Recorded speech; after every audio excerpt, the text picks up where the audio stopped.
Okay, hi everybody. My name is Dana Loberg, and I'm the CEO and co-founder of Leo AR. Leo AR allows you to choose from a wide variety of realistic 3D objects, place them into your surroundings, and interact with the new world that you've created in augmented reality. We're one of the #1 consumer-facing apps today in augmented reality. You can actually download it in iOS or on Android. In other words, Leo makes the world around you better than the current reality you are living in. The problem is if you want to improve your surroundings with your wildest dreams, you're limited by capital, objects, time, and Earth's physics laws. The problem here is that it takes a lot of capital to customize your environment, and objects today are limited by what's available from the tangible goods, and shipping time can be anything from 1 to 2 days or up to 10, depending on where you're purchasing it from. And in augmented reality, through Leo, you can bring the Mona Lisa or the Sistine Chapel into your bedroom for just a few dollars. And there's also an unlimited amount of objects that you can choose from, and you can get it in just seconds. So it's a pretty magical experience for all the things you have or think that you want or desire in life, you can now have. And this is the Earth's physics laws. The problem is we're restricted by the Earth's physics laws, and in augmented reality, you can have a whale flying in the sky, you can have aliens in your living room, or you can have a dinosaur on your bed. This is an example of a professional use case that we saw in our app of a newscaster who was probably, I'm assuming, doing the weather, who used our app for the Earth globe to kind of enhance the news experience. I'm going to attempt a live demo because I enjoy challenges, and I'm hoping it'll work for me tonight. So you can see just how easy it is for anyone to augment the space around them. So let me exit.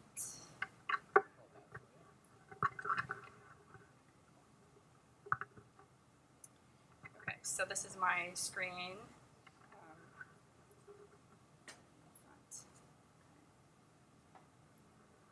We can see that in the middle.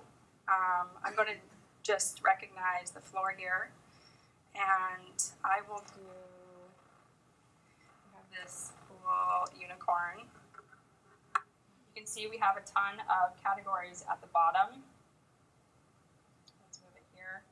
You can rearrange them any way you want, any size. It's super easy. You just tap the object and rearrange it.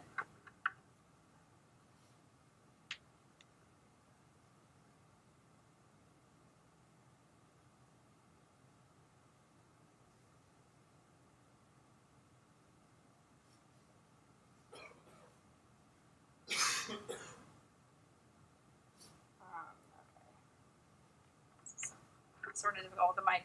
Okay, so here you can see we've added this dinosaur, the unicorn, and we've augmented the floor with beautiful grass. And you can get down even on the ground and see the animals from different perspectives.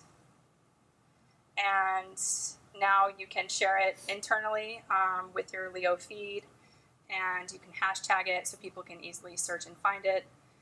And you can share it cross platforms on Instagram, Twitter, Facebook, wherever you feel it's best to reach your friends.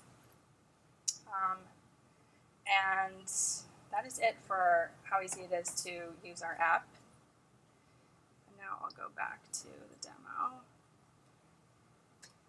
So this was like a pretty okay live demo, but we've seen way better, more creative videos from the creators of Leo.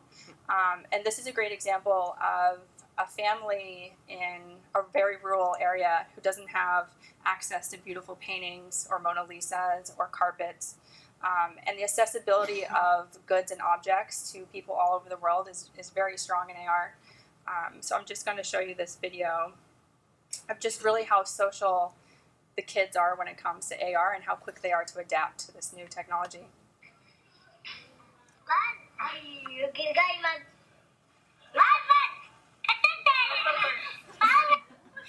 So as you can see, you have the mom or dad or the sibling who's recording the video, and they're directing the friends and family members how to interact with these AR objects.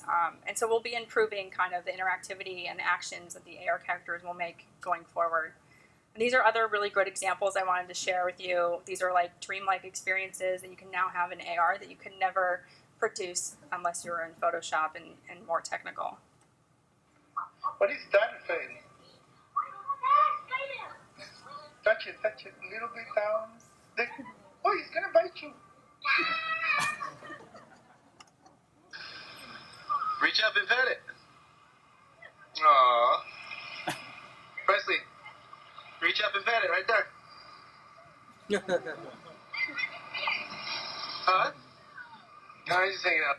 I think her arms got tired. And then the third one is a child with a zombie. Punch him. Punch. Oh, he tried to grab you. Punch him. Punch him. Oh, he's trying to punch you. Oh, you knocked him out. Yeah. You got back. So we've had like hundreds of thousands of these types of videos, and these are the last three I'll show you guys. I think on the far left is the guy who has his Thanksgiving dinner and a prehistoric bird is trying to eat it. The middle girl is trying to tell Santa everything that's on her Christmas list. And the third one is a Jurassic Park rendition made by a child who has his real objects with the AR rainbow dinosaurs. Get away from my turkey! Happy Thanksgiving. Okay, Santa. So I want some pumpkin, shopping, towing, and grocery game. And there's so much.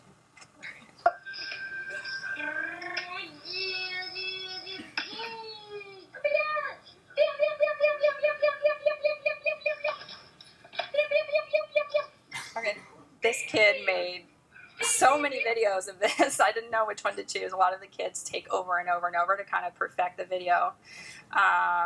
So it's been really fun to kind of see how quickly they're jumping onto this. To date, we've had over 500,000 videos created in our app.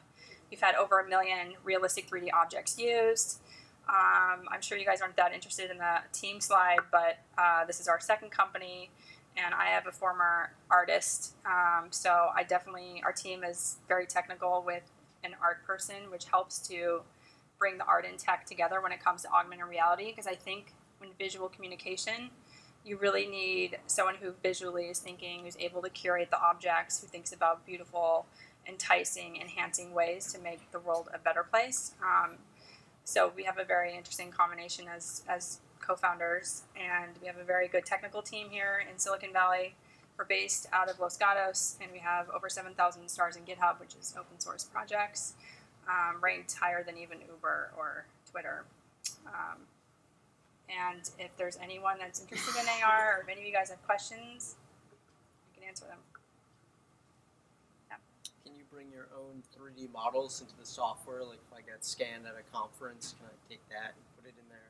Yes, we are going to open up a marketplace for artists or regular people to submit their objects and price them at whatever price point they want. We'll be working with them on what works and what doesn't. But we want to have one of the largest realistic 3D object databases out there and allow people to monetize the objects direct to consumers. Cool. When will it be? In the next few weeks, it'll be open.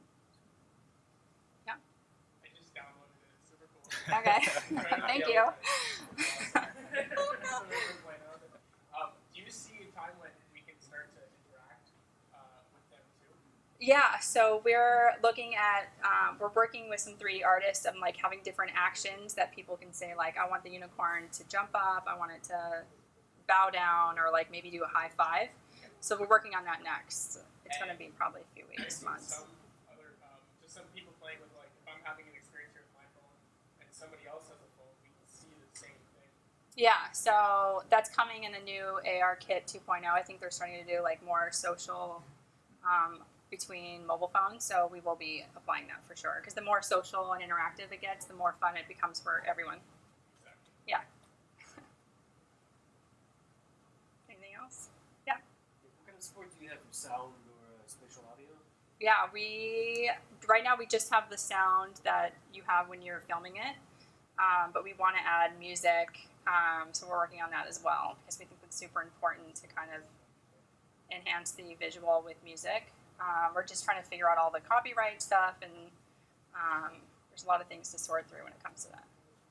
But we'd like to add music to the videos. Do you have like a cap on duration? I think there is a cap. Like the video is probably 10 seconds. And I know for music it needs to be 7 seconds or below. But we'll see. Yeah. All right. Unfortunately, the time is up, and that was the last question. Cool. So thanks a lot, Dana. Yep.